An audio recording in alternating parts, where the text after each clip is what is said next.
Baby frock অর্থাৎ বাচ্চাদের জন্য যে ছোট গ্রাউন্ডের মতো জামাগুলো হয় সেগুলো। চলো সর্বপ্রথম আমরা কি নিয়ে নেব? ঝুল। আমাদের ঝুলটা কত আছে? 34। তো এখানে আমরা কি করব, যে কাঁধ থেকে নাভি অবধি যে ন্যাচারাল ওয়েস্টটা রয়েছে অর্থাৎ যে শেষটা রয়েছে সর্বপ্রথম সেটার মাপ নেব। আমাদের শেষটা কত রয়েছে? 13 ইঞ্চি, সরি হ্যাঁ 13 ইঞ্চি। তো এরপর আমরা নিয়ে নিয়েছি 13 ইঞ্চি। এরপরে আমাদের কি নিতে হবে? এরপর নিতে হবে আমাদের ফুটের মাপ। ফুটের মাপ আমাদের রয়েছে কত ইঞ্চি বলো? 14 ইঞ্চি। আচ্ছা, তো ফুটকে আমরা সবসময় নেওয়ার জন্য কি করব? 2 দিয়ে ভাগ করব। তাহলে কত নেব? 2 দিয়ে ভাগ করলে সেটা কত হয়? 7 ইঞ্চি, তাই তো? চলো তারপর আমরা নেব এই যে আমাদের চেস্ট রয়েছে অর্থাৎ যে বুক রয়েছে সেই বুককে আমরা 4 দিয়ে ভাগ করব। আর 4 32। আর তার থেকে আমরা অবশ্যই 1 ইঞ্চি মাইনাস করব আমাদের হাতার জন্য, মানে যে বগলটা রয়েছে সেই বগলের মাপটা নেওয়ার জন্য। কত হয়? 7 ইঞ্চি। চলো এখানে আমরা দাগ কেটে দেব 7 ইঞ্চি। এরপরে আমাদের যে বুকটা রয়েছে সেটা কত রয়েছে?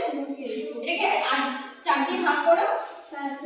আচ্ছা, আর এর সাথে প্লাস 1 করব আমরা, মানে 9। হ্যাঁ 9, কারণ এখানে আমাদের ঝুলের জন্য যে সাইডে যে আমরা মোড়াবো কিছুটা কাপড় এক্সট্রা প্রয়োজন হবে আমাদের। এক্সট্রা লুজিংয়ের জন্য আমরা 1 বেশি দিলাম 9। এরপরে আমাদের যে কোমর রয়েছে, কোমর কত রয়েছে? 31। একে 8 দিয়ে ভাগ করো। 4টা 32 হয়েছে। 4 একটু কম, তাহলে 1 ইঞ্চি এক্সট্রা নিলে কত হয়? প্রায় 8.5 কাছাকাছি। চলো এই দুটো আমরা এবার নিয়ে দেব।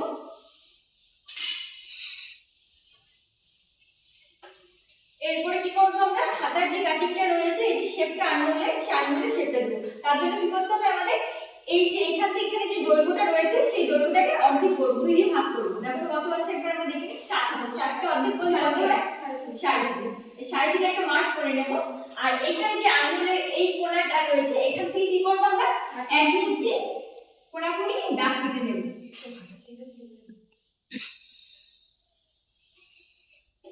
চলো তারপরে আমরা কি করব? শেপ দেব। যখনই আমরা শেপটা দেব, শেপটা এখান থেকে এসে কিন্তু রাউন্ডের মোড়টা দেব, ঠিক আছে? এখানে উপরে অ্যাঙ্গেলে পুরো শেপ হবে না, ঠিক আছে? এই দেখো এইখান থেকে শেপটা যখনই রাউন্ড হয় তারপরে বেরিয়ে এটা হলো শেপ, ঠিক আছে? এরপর আমরা কি করব? যেহেতু আমাদের চেস্ট আছে কত? 32 এর চেস্টের জন্য যদি আমরা ছোট গলা নেই, যেহেতু এটা একটা বেবি ফ্রক, তো আমরা গলাটা সবসময় কি ছোট নেব বেবিদের জন্য। তার জন্য আমরা কত নেব? 2.5 ইঞ্চি, মানে এই সাইড যেটা রয়েছে আমাদের গলার 2.5 ইঞ্চি নেব গলার সাইড।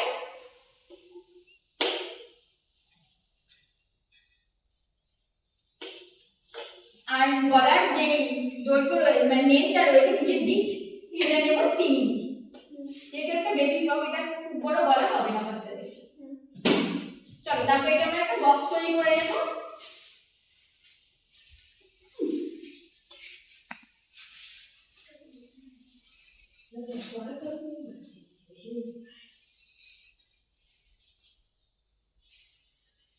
এবার আমরা এটাকে একটা রাউন্ড করে দেব, এটা রাউন্ড করে, হ্যাঁ 1 ইঞ্চি দিয়ে।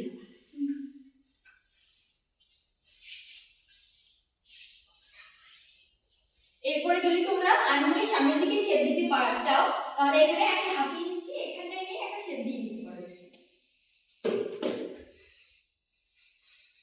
ঠিক আছে? এটা তো আমাদের সামনের আঙুলের শেপ, এটা হলো পেছনের আঙুলের শেপ। আর এটা হলো আমাদের কোমর, আর এটা হলো আমাদের চেস্ট লাইন, আর এটা হলো আমাদের ঝুল, ঠিক আছে? চলো এরপর আমরা করব যে ফ্রকের নিচের অংশটা রয়েছে সেই নিচের অংশটা একটু স্টপ করবে, হ্যাঁ চুড়িদারে তো তখন এখানে আমরা তৈরি করব বেবি ফ্রকের হাতা। তো সর্বপ্রথম এখানে আমাদের আনমোলের বগলের যে দৈর্ঘ্য ছিল সেটা কত ছিল? 7। তো আমরা এখানে 7 নিয়ে নেব সর্বপ্রথম। এটা করব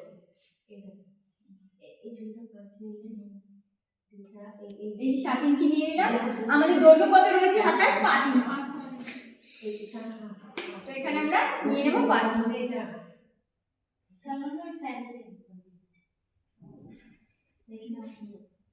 এবার এটাকে আমরা বক্স করে নেব আমাদের কাজের সুবিধার্থে।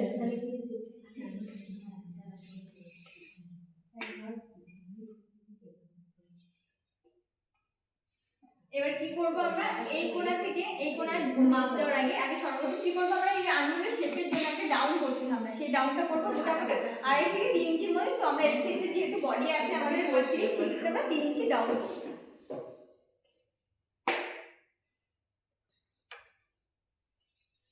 তারপর আমরা এই কোণার সঙ্গে এইখানে যে 3 ইঞ্চি ডাউন করেছি সেটা লম্বালম্বি করে মার্ক করে দেব।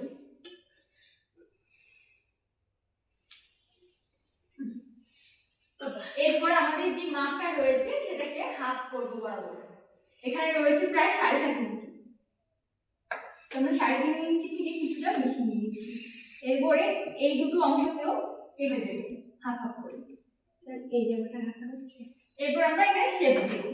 এই যে মাঝ বরাবর রয়েছে এই মাঝ বরাবর থেকে এই যে এইখান থেকে এতটা রয়েছে এইখানে শেপটা উপরের দিকে যাবে, আর এইখান থেকে এই শেপটা নিচের দিকে ডাউনের দিকে নামবে।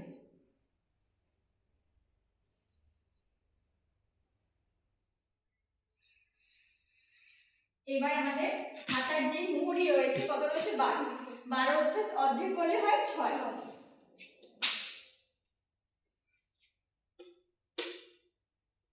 এখানে আমরা 6 ইঞ্চি মার্ক করব এবং এর সাথে যুক্ত করে দেব।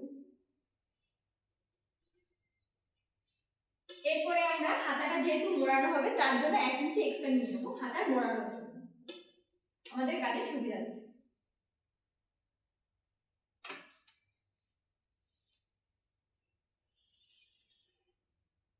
এবং আমরা এখানটায় যদি খেয়াল করে যে 1/2 ইঞ্চির মতো এক্সট্রা নিয়েছি, কারণ যখন আমরা হাতাটা মোড়াবো যখনই টাইট যদি কেউ পরে কাস্টমার হাতাটা যাতে না খুলে যায় এবং সেলাইটা যাতে মজবুত হয় সেক্ষেত্রে আমরা এখানে 1/2 ইঞ্চি এক্সট্রা নেব সেলাই মার্জিনটা নিয়ে। চলো আমাদের হাতা কমপ্লিট। কেউ যদি ডাবল শেপে নিতে চায় মানে সামনের আর্মহোল যদি কাটতে চায় সেক্ষেত্রে এখানে আরেকটা শেপ হবে।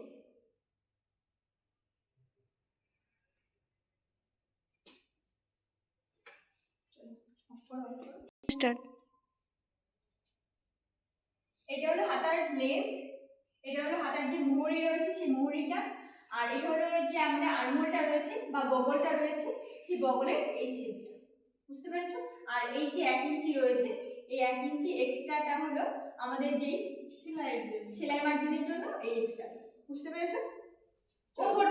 একটা ছবি দিয়ে দাও, একটা স্টিল ছবি নিয়ে নাও। হ্যাঁ, অফ করে সেটা।